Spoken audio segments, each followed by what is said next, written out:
Students, आज हम पढ़ेंगे टाइप्स ऑफ क्रोमोसोम्स के बारे में। सबसे पहले हम देख लेते हैं कि क्रोमोसोम्स क्या हैं। क्रोमोसोम्स थ्रेड लाइक स्ट्रक्चर्स होती हैं, और ये जो थ्रेड लाइक स्ट्रक्चर होती हैं ये कहाँ पे मौजूद होते हैं? ये लिविंग ऑर्गेनिज्म जिस यूनिट से मिलकर बने होते हैं, सेल, उसके अंदर उसके न्यूक्लियस में मौजूद होते हैं। अब ये जो थ्रेड लाइक स्ट्रक्चर्स होते हैं इनके अंदर मौजूद क्या होता है? इनके अंदर विरासती मादा मौजूद होता है, हेरिडिटी मटीरियल मौजूद होता है जिसे डीएनए कहा जाता है। और ये जो क्रोमोसोम्स हैं, ये जो थ्रेड लाइक होते हैं, अगर हम इनकी इकसाम की बात करें, इनकी टाइप्स की बात करें, तो इनकी मुख्तलिफ टाइप्स होती हैं। और वो कौन सी टाइप्स हैं? 4 टाइप्स होती हैं। सबसे पहले हम बात कर लेते हैं क्रोमोसोम के स्ट्रक्चर की, कि एक क्रोमोसोम जो है वो किस किस्म का होता है। तो यहाँ पे हमारे सामने जो है ये हमें क्रोमोसोम्स नजर आ रहा है। अब ये जो क्रोमोसोम है ये एक क्रोमोसोम है। अब ये जो क्रोमोसोम है, अगर हम इसके पार्ट की बात करें तो इसके अंदर जो है वो बेसिकली 2 पार्ट्स मौजूद होते हैं। एक कहा जाता है कि ये इसके क्रोमेटिड्स हैं, और दूसरी जो है वो इसे कहा जाता है कि इनके अंदर इसके साथ जो है वो सेंट्रोमियर भी मौजूद होता है। सेंट्रोमियर का जो सेकंड नेम है उसे प्राइमरी कॉन्स्ट्रक्शन भी कहा जाता है। यहाँ पे अगर हम देखना चाहें कि इस डायग्राम में जो है ये कहाँ पे मौजूद है, तो ये वाला जो पार्ट है ये क्रोमेटिड्स है, ये भी जो है ये भी क्रोमेटिड है, ये भी क्रोमेटिड है, और ये भी क्रोमेटिड है। यानी कि इस क्रोमोसोम में हमें 4 क्रोमेटिड्स नजर आ रही हैं। और ये जो पार्ट है, अगर हम इसे सर्कल कर लें, ये वाला जो पार्ट है जहाँ पे जिस जगह पे क्रोमेटिड्स अटैच होती हैं, इसे क्या कहा जाता है? इसे कहा जाता है सेंट्रोमियर। और इसी का सेकंड नेम क्या है? इसे प्राइमरी कॉन्स्ट्रक्शन भी कहा जाता है। अब ये तो क्रोमोसोम की जनरल स्ट्रक्चर है, यानी कि आम जो क्रोमोसोम की स्ट्रक्चर हम पढ़ते हैं वो इस किस्म की पढ़ते हैं। लेकिन ये जो क्रोमोसोम्स होते हैं ये मुख्तलिफ किस्म के होते हैं। ये जो हमें नजर आ रहे हैं, जो इनकी अपीयरेंस है, वो हमेशा इस तरह की नहीं होती, बल्कि ये फर्क होते हैं। अब डिफरेंट जो है वो किस वजह से होते हैं, क्या क्या रीजन है जिसकी वजह से ये डिफरेंट होते हैं? तो ये अपने साइज के लिहाज से भी मुख्तलिफ होते हैं, यानी कि कुछ जो है उनका साइज छोटा होता है, कुछ जो है वो बड़ा होता है। इनकी जो स्टेनिंग प्रॉपर्टीज हैं, स्टेनिंग प्रॉपर्टीज कहती हैं कि जब इन्हें कोई ना कोई स्टेन दिया जाता है, यानी कि स्टेनिंग में इन्हें कोई ना कोई कलर दिया जाता है, कोई कलर्ड सोल्यूशन दिया जाता है, तो उसकी वजह से इन पे कोई कलर हो जाता है, जो ये कलर्ड बॉडीज बन जाती हैं, उसे कहा जाता है स्टेनिंग प्रॉपर्टीज। और क्रोमोसोम्स की स्टेनिंग प्रॉपर्टीज जो है वो मुख्तलिफ होती हैं। इसके अलावा जो लोकेशन ऑफ सेंट्रोमियर है, यानी कि ये जो सेंट्रोमियर है, यहाँ पे हमने इसे बिल्कुल मिडल में बनाया है, क्योंकि आइडियल सिचुएशन में ये मिडल में मौजूद होता है, लेकिन हमेशा ये मिडल में मौजूद नहीं रहता। तो इस सेंट्रोमियर की लोकेशन और इसकी पोजीशन के लिहाज से भी जो क्रोमोसोम हैं उनकी मुख्तलिफ टाइप्स होती हैं। इसके अलावा अगर हम बात करें तो ये जो इनके क्रोमेटिड्स हैं, जिन्हें हम कहते हैं आर्म्स, क्रोमेटिड्स को ही आर्म्स भी कहा जाता है। तो ये जो आर्म्स की लेंथ होती है ये भी फर्क होती है, यानी कि अगर हम रिलेटिव लेंथ ऑफ आर्म्स की बात करें कि ये आर्म और ये आर्म इनका आपस में कंपैरिजन करें, तो ये भी आपस में इनकी लेंथ जो है वो मुख्तलिफ होती है। तो इसका मतलब है कि जो टाइप्स ऑफ क्रोमोसोम है वो बहुत सारी चीज़ों पे डिपेंड करती है। अब अगर हम बात करें कि ये जो एरे ऑफ क्रोमोसोम्स होता है, जो एक ऑर्गेनिज्म के अंदर, एक लिविंग ऑर्गेनिज्म के अंदर सिर्फ एक क्रोमोसोम नहीं होता, बल्कि बहुत से क्रोमोसोम्स मौजूद होते हैं, एक से ज्यादा क्रोमोसोम्स भी ऑर्गेनिजम्स में मौजूद होते हैं। तो वो जो एरे ऑफ क्रोमोसोम्स होता है जो कि एक ऑर्गेनिज्म के अंदर होता है, उसे कहा जाता है कि ये उसकी कैरियोटाइप है। यानी कि अगर हम इंसानों की बात करें तो ह्यूमंस के अंदर 23 पेयर ऑफ क्रोमोसोम होते हैं, और नंबर की अगर हम बात करें तो इस तरह के 46 क्रोमोसोम होते हैं। यानी कि ये हमने बात कर ली, ये इस तरह के जो है वो वहां पे कितने क्रोमोसोम्स मौजूद होते हैं? 46 क्रोमोसोम मौजूद होते हैं। तो जो ह्यूमन की कैरियोटाइप है उसके अंदर जो क्रोमोसोम्स हैं वो 46 होंगे।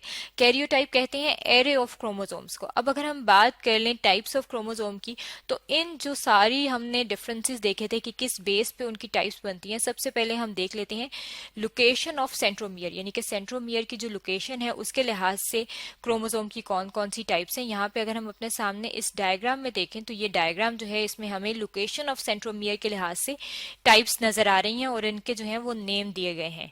सबसे पहले वाले की अगर हम बात करें, यहाँ पे हम नंबरिंग कर लेते हैं। ये जो है इसको हम नंबर 1 कह रहे हैं। नंबर 1 जो है वो मेटासेंट्रिक है। अब ये जो मेटासेंट्रिक होता है, मेटा वर्ड जो है अगर हम उसकी बात करें तो मेटा वर्ड का मीनिंग होता है मिडल। अब मिडल का मतलब है कि इसका जो सेंट्रोमियर है वो बिल्कुल दरमियान में मौजूद होगा, मिडल में मौजूद होगा। और यहाँ पे आप देख सकते हैं कि जो दोनों इसकी आर्म्स हैं, एक ये आर्म है इसकी और दूसरी ये आर्म है, इन दोनों आर्म्स की जो लेंथ है वो तकरीबन एक जैसी है, सिमिलर है। इस किस्म के जो क्रोमोसोम होते हैं उन्हें हम कहते हैं कि ये मेटासेंट्रिक क्रोमोसोम है। अब सेकंड नंबर पे अगर हम देखें देखें तो ये है सब मेटासेंट्रिक। सब मेटासेंट्रिक में ये जो सब मेटा वर्ड है, इसका मतलब होता है, इसका मीनिंग है बिलो द मिडल, यानी कि यहाँ पे अगर आप देखें तो मिडल से थोड़ा सा नीचे जो है ये मौजूद होता है सब मेटासेंट्रिक। और इसका जो शॉर्ट आर्म होता है, एक आर्म जो है वो शॉर्ट है, यहाँ पे आप देख सकते हैं कि ये वाली आर्म जो है ये शॉर्ट आर्म है। शॉर्ट आर्म के लिए हम यहाँ पे लिख लेते हैं साथ के ये शॉर्ट है, और दूसरी जो होती है ये वाली, ये होती है लॉन्ग आर्म। अब जो शॉर्ट आर्म होती है वो टॉप पे मौजूद होती है इस सेंट्रोमियर के, और लॉन्ग आर्म जो है वो नीचे की तरफ मौजूद होती है। इस किस्म के जो क्रोमोसोम होते हैं उसको हम कहते हैं कि ये सब मेटासेंट्रिक है। थर्ड की अगर हम बात करें तो थर्ड जो टाइप है यहाँ पे वो है एक्रोसेंट्रिक।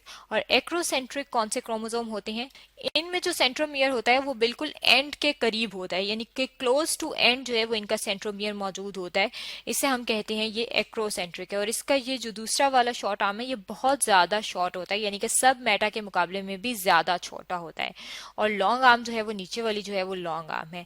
जो फोर्थ टाइप है वो है टीलोसेंट्रिक, यहाँ पे हम फोर्थ लिख लेते हैं। फोर्थ जो है वो है टीलोसेंट्रिक। और टीलो, अगर हम टीलो का मतलब देखें, टीलो का मीनिंग क्या है, तो टीलो कहते हैं टिप ऑफ आर्म को, एंड को, यानी कि यहाँ पे जो है अगर आप देख सकते हैं कि इसका सेंट्रोमियर जो है वो एंड ऑफ आर्म पे मौजूद है, बिल्कुल एंड पे, टिप पे मौजूद है। और जो दूसरा इसमें आर्म है जिसे क्रोमेटिड कहा जाता है वो इसमें मौजूद नहीं होता। इसका मतलब है कि लोकेशन जो है इन चारों में जो सेंट्रोमियर की लोकेशन है और जो आर्म्स हैं ये वाली ऊपर वाली, ये फर्क है। मेटा में इक्वल होती हैं, सब मेटा में जो है वो सेंट्रोमियर थोड़ा सा मिडल से नीचे होता है, एक्रो में जो है ये at the end close to end होता है, लेकिन टीलो में जो है ये आर्म के बिल्कुल एंड पे होता है और शॉर्ट आर्म मौजूद नहीं होता।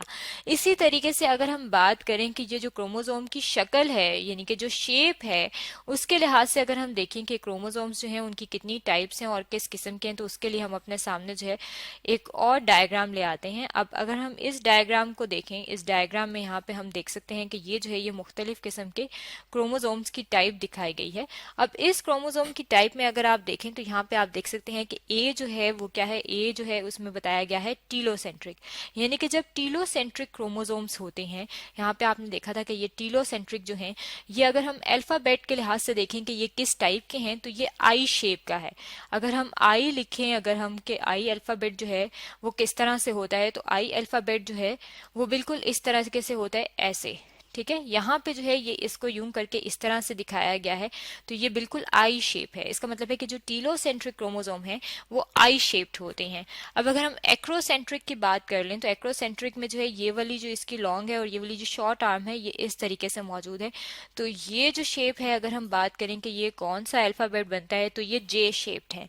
इसी तरीके से अगर हम मेटासेंट्रिक की बात करें, ये मेटासेंट्रिक है, तो मेटासेंट्रिक में यहाँ पे आप देख सकते हैं कि इक्वल होते हैं और ये शेप क्या बन रही है, ये वी शेप बन रही है।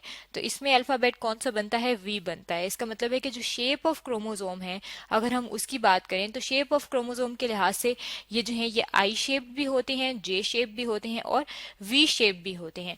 और ये टाइप जो है ये मुख्तलिफ किस्म की बेसिस पे हम बनाते हैं, या तो हम जो है ये इसको इसकी लोकेशन ऑफ सेंट्रोमियर के लिहाज से बनाते हैं, या तो हम क्या वो किस टाइप के अल्फाबेट बना रहे हैं उसकी बेस पे करते हैं, या हम उनकी स्टेनिंग प्रॉपर्टीज के बारे में उसके लिहाज से उसको क्लासिफाई कर देते हैं। ये तो था टाइप्स ऑफ क्रोमोसोम्स के बारे में जो कि आज हमने स्टडी किया है।